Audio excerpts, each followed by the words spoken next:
यह एक ऐसी दुनिया है जहाँ पैसों की कोई वैल्यू नहीं, यहाँ टाइम ही सब कुछ है। यहाँ अगर आपको कोई चीज खरीदनी है तो आपको उस चीज के बदले अपनी जिंदगी का कुछ टाइम देना पड़ेगा, तब जाकर आप उस चीज को खरीद पाएंगे। लेकिन इस दुनिया में एक अच्छी जिंदगी गुजारने के लिए आपके पास टाइम का होना भी जरूरी है, क्योंकि यहाँ जब किसी इंसान की एज 25 साल तक पहुँच जाती है तो उस इंसान के हाथ पर 1 साल का टाइम स्टार्ट हो जाता है। जिस पल काउंटडाउन 0 हुआ उसी पल वह इंसान खत्म। अमीरों के पास इतना टाइम था कि वह 1000 साल की जिंदगी भी जी सकते थे। अमीरों ने खुद के लिए एक अलग दुनिया बना ली थी जहाँ वो लोग एक सुकून भरी जिंदगी गुजार रहे थे, लेकिन वहीं दूसरी तरफ गेटो सिटी में रहने वाले गरीब लोग दिन रात मेहनत करके खुद के लिए टाइम कमाते थे, नहीं तो उनकी जिंदगी खत्म हो जाएगी। इन्हीं गरीबों की बस्ती में विल नाम का एक लड़का रहता था जिसकी घड़ी में सिर्फ 23 घंटे ही बचे थे। विल अपनी मॉम के साथ रहता था। अब क्योंकि 25 साल के बाद उम्र रुक जाती है, इसीलिए उसकी माँ 50 साल की होकर भी बहुत जवान दिख रही थी। आज विल की माँ का 50वां जन्मदिन था। विल अपनी मॉम का बर्थडे सेलिब्रेट करने के लिए पिछली रात ओवर टाइम करके एक शैंपेन की बोतल लाया था। यह देखकर विल की मॉम बहुत खुश हो जाती है और वो विल से कहती है कि मैं अपने पोतों को देखना चाहती हूँ, तुम किसी लड़की को डेट क्यों नहीं करते? जिस पर विल जवाब देता है कि इन सब चीजों के लिए टाइम किसके पास है। विल की मॉम ने उससे कहा कि इलेक्ट्रिसिटी बिल और बैंक से लिया हुआ लोन कल की डेट तक मुझे क्लियर करना होगा, नहीं तो हमें फाइन पड़ सकता है। इसीलिए अब मैं जा रही हूँ और कल रात तक सभी बिल्स और बैंक के लोन्स जमा करवा कर वापस आऊंगी। उसने कहा कि मेरे पास सिर्फ 3 दिन का टाइम है। इलेक्ट्रिसिटी बिल और बैंक का लोन चुकाने में मेरे पास लगभग सारा टाइम खर्च हो जाएगा, इसीलिए कल शाम को तुम जरूर बस स्टॉप पर मेरा इंतजार करना, ताकि मेरा सारा टाइम खत्म होने से पहले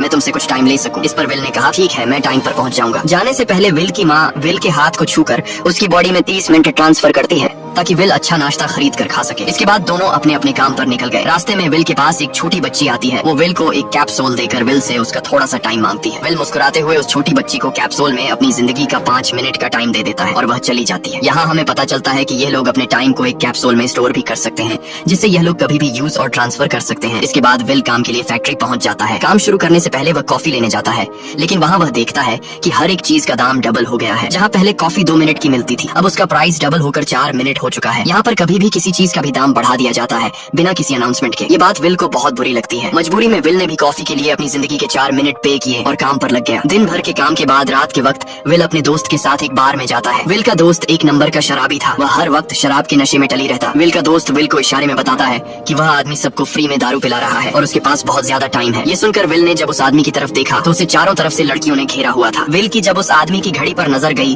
तो उस आदमी के पास 116 साल का टाइम था। ये देखकर विल समझ जाता है कि यह आदमी ग्रीनिच सिटी से है, क्योंकि गेटो सिटी में लोगों के पास ज्यादा से ज्यादा 2 दिन का टाइम होता है। विल उस आदमी के पास आया और उसे वार्न करने लगा कि यहाँ पर तुम्हें नहीं होना चाहिए था। यहाँ चोरों का खतरा है, ये लोग तुम्हें मारकर तुम्हारा टाइम चुरा लेंगे, इसलिए जल्दी से यहाँ से निकल जाओ। लेकिन वो आदमी विल की बातों को सीरियस नहीं लेता और उसे इग्नोर करके ड्रिंक करने लग जाता है। तभी उस बार में फोर्टिस नाम का एक गैंगस्टर अपने ग्रुप के साथ आया, जिसे देखकर सारे लोग बाहर निकल भागे। दरअसल यह शहर के सबसे बड़े गुंडे हैं जो लोगों से जबरदस्ती टाइम चुराते हैं। विल का दोस्त विल को पकड़ कर ले जाने लगा, लेकिन विल ने जाने से इनकार कर दिया और वहाँ एक कोने में छिपकर सब कुछ देखने लगा। फोर्टिस उस अमीर आदमी से उसका सारा टाइम लूटने आया था। फोर्टिस उस अमीर आदमी को चैलेंज करता है कि चलो पंजा लड़ाते हैं और जो हारेगा वह अपना सारा टाइम जीतने वाले को दे देगा। ये टाइम फाइट आर्म रेसलिंग की तरह थी, जिसमें 2 लोगों को एक दूसरे की कलाई पकड़नी होती थी। जिस भी इंसान की कलाई नीचे होती थी उसका टाइम घटने लगता था और वो टाइम उस आदमी के हाथ में ट्रांसफर होने लगता था जिसकी कलाई ऊपर होती थी। इस तरह जीतने वाला इंसान सारा टाइम उस दूसरे आदमी से अपनी बॉडी में स्टोर करके उसे मार देता।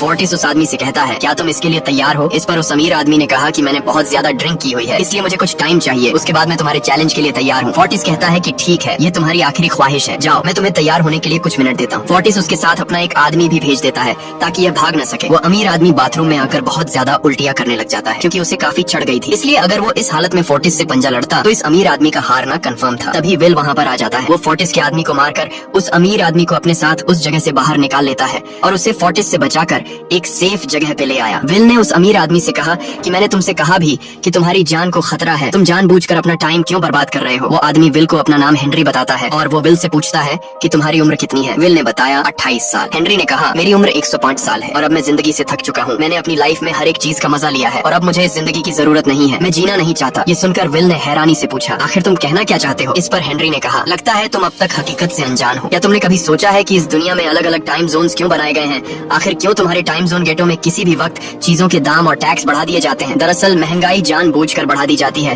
ताकि गरीब लोग मरते रहें और उनकी मौत का फायदा ग्रीनविच टाइम जोन के अमीर लोगों को होता रहे। असल में ये सारा सिस्टम उन्हीं का बनाया हुआ है। जरा सोचो, वहाँ ग्रीनविच टाइम जोन में लोगों के पास जीने के लिए हजारों साल है, लेकिन यहाँ गेटो में तुम लोग हर रोज जीने के लिए मेहनत मजदूरी करते हो। ऐसा इसलिए है क्योंकि उन्होंने तुम्हें यह करने के लिए मजबूर किया है। वो लोग तुम लोगों को ज्यादा टाइम देना ही नहीं चाहते। ताकि तुम लोग मजबूरी में उनके लिए काम करते रहो। वो लोग महंगाई बढ़ाकर तुम्हें ज्यादा से ज्यादा टाइम खर्च करने पर मजबूर करते हैं ताकि तुम्हारे टाइम से वो हमेशा की जिंदगी जी सके। उन्होंने अपनी जिंदगी का हर एक दिन गरीबों की मौत से इकट्ठा किया है और मैं ऐसी जिंदगी बिल्कुल भी नहीं जीना चाहता जो किसी गरीब मजबूर इंसान की मौत से मिली हो। ये सब सुनकर विल समझ गया कि हेनरी बहुत ही नेक दिल इंसान है। हेनरी ने विल से आगे पूछा, अगर तुम्हारे पास मेरे जितना टाइम होता तो तुम क्या करते? विल ने मुस्कुराकर कहा कि सबसे पहले मैं बार बार टाइम को देखना छोड़ देता, क्योंकि उस वक्त भी विल के पास सिर्फ 18 घंटे होते हैं। वो सोने से पहले, सोने के बाद, खाना खाते टाइम हर वक्त अपनी घड़ी देखता रहता है, क्योंकि मुझे डर लगता है कि कहीं मेरा टाइम खत्म न हो जाए और मैं मर न जाऊं। विल कहता है कि मेरी मॉम घर संभालने के लिए बहुत ज्यादा मेहनत करती है। अगर मेरे पास तुम्हारी तरह इतना ज्यादा टाइम होता तो मैं अपनी मॉम के लिए ग्रीनविच सिटी में एक अच्छा घर खरीदता और हम दोनों वहाँ पर खुशी से जिंदगी गुजारते। इसके बाद विल ने हेनरी से कहा, आज रात हमें यहीं रुकना होगा, सुबह तक खतरा टल जाएगा, तब तुम वापस अपने घर लौट जाना। इसके बाद ये दोनों सो जाते हैं। सुबह उठकर हेनरी देखता है कि विल अभी भी सो रहा है। वो विल के पास आता है और उसके पास जितना भी टाइम होता है वो सारा का सारा विल को ट्रांसफर कर देता है और अपने पास कुछ ही मिनट बचाकर एक ब्रिज के ऊपर जाकर बैठ जाता है। विल जब नींद से जागा तो उसने देखा कि हेनरी वहाँ से जा चुका है।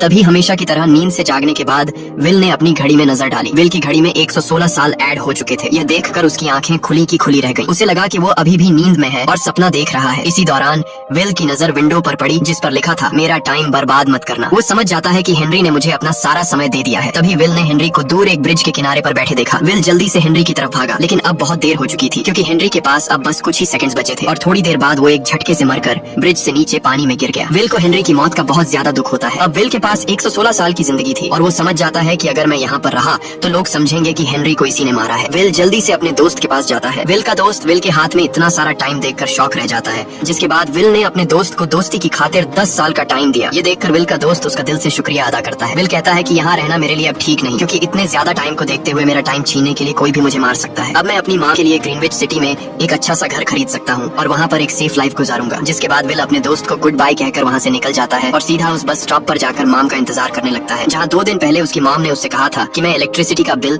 और बैंक का लोन चुकाकर इस बस स्टॉप पर पहुंचूंगी। दूसरी तरफ विल की मॉम सारे लोन और बिल्स भरने के बाद घर लौटने के लिए बस में चढ़ी और तभी उसे पता लगा कि एक ही दिन में बस की टिकट के दाम डबल हो गए थे। पहले जहाँ टिकट 1 घंटे में आती थी वहीं अब प्राइस 2 घंटे हो गया था। ये देखकर विल की मॉम बहुत ज्यादा परेशान हो जाती है, क्योंकि विल की मॉम के पास सिर्फ 1.5 घंटा बचा था। विल की मॉम बस ड्राइवर से रिक्वेस्ट करती है कि अगले स्टॉप पर मेरा बेटा उसे बाकी का टाइम दे देगा, लेकिन बस ड्राइवर ने साफ इनकार कर दिया और कहा कि अगर टाइम नहीं है तो फिर पैदल चली जाओ। लेकिन विल की मॉम को पता था कि अगला बस स्टॉप बहुत दूर है, अगर वह पैदल भी जाती है तो उसे पहुंचने में 2 घंटे लगेंगे। उस वक्त बस में ढेर सारे पैसेंजर्स सवार थे। विल की मॉम ने उनसे भी रिक्वेस्ट की पर किसी ने भी उनकी मदद नहीं की। इतने में ही बस वहाँ से निकल गई। विल की मॉम रेचल के पास ज्यादा टाइम नहीं बचा था, इसलिए वह दौड़ती हुई पैदल घर की तरफ भागने लगी। दूसरी तरफ विल अपनी मॉम के लिए फूलों का गुलदस्ता लिए बस स्टॉप पर उनका इंतजार कर रहा था, क्योंकि आज उसे अपनी मॉम का बर्थडे सेलिब्रेट करना था। बस जब उस स्टॉप पर पहुंची तो कई सारे पैसेंजर्स उतर आए, पर उनमें से विल की मॉम नहीं थी। विल यह देखकर परेशान हो जाता है और उसे समझ आ गया कि जरूर उसकी मॉम मुसीबत में है। वह उसी वक्त अपनी मॉम की तलाश में भागा। उधर रेचल के पास अब कुछ ही मिनट बचे थे। वह रास्ते में आने वाली गाड़ियों और लोगों के घरों का दरवाजा पीट पीट कर उनसे थोड़ा समय उधार मांग रही थी, लेकिन कोई भी उसकी मदद करने को तैयार नहीं था। इधर विल जब कुछ दूर गया तो उसे उसकी मॉम दौड़ती हुई नजर आ गई। अपनी मॉम को भागते हुए देख विल समझ गया कि उनके पास ज्यादा टाइम नहीं है। वह अपना हाथ आगे करके तेजी से उनकी तरफ दौड़ने लगा। उधर रेचल के पास अब सिर्फ 10 सेकंड्स ही रह गए थे। वह भी पूरी तेजी से विल की ओर भाग रही थी, लेकिन जैसे ही रेचल अपने बेटे विल के पास पहुंची उसका टाइम खत्म हो जाता है और वह मर जाती है। यह देखकर विल को बहुत दुख होता है, क्योंकि उसने अपनी मॉम के लिए क्या कुछ नहीं सोचा था। वह चीख चीख कर रोने लगा। अगली सुबह तक हेनरी की डेड बॉडी टाइम कीपर्स को मिल चुकी थी। ये टाइम कीपर्स वहाँ पर इन्वेस्टिगेशन करते हैं। आज की दुनिया में टाइम कीपर्स होते थे जो पुलिस की तरह थे। इन टाइम कीपर्स का काम भी क्राइम को रोकना होता है। टाइम कीपर्स के ऑफिसर रेमंड ने उस जगह में अच्छी तरह से जांच की, लेकिन उसे कोई भी क्लू नहीं मिला। तभी रेमंड की नजर उस ब्रिज के पास लगे सीसीटीवी कैमरा की तरफ गई। वह सीसीटीवी फुटेज चेक करने सीसीटीवी रूम के लिए निकल पड़ा। दूसरी तरफ विल समझ चुका था कि उसकी मॉम की मौत के लिए ग्रीनिच में रहने वाले अमीर लोग ही जिम्मेदार हैं, जिन्होंने गेटो शहर के लोगों को एक एक सेकंड का मोहताज बना दिया है। अब विल उनसे बदला लेने ग्रीनिच की तरफ निकल पड़ा और यहाँ से होती है असल कहानी शुरू। ग्रीनविच सिटी में एंटर होने के लिए विल को 1 साल का टाइम खर्च करना पड़ा और ग्रीनिच सिटी जा पहुंचा। वहाँ जब विल ने अमीर लोगों का लाइफस्टाइल देखा तो उसकी आंखें खुली की खुली रह गईं।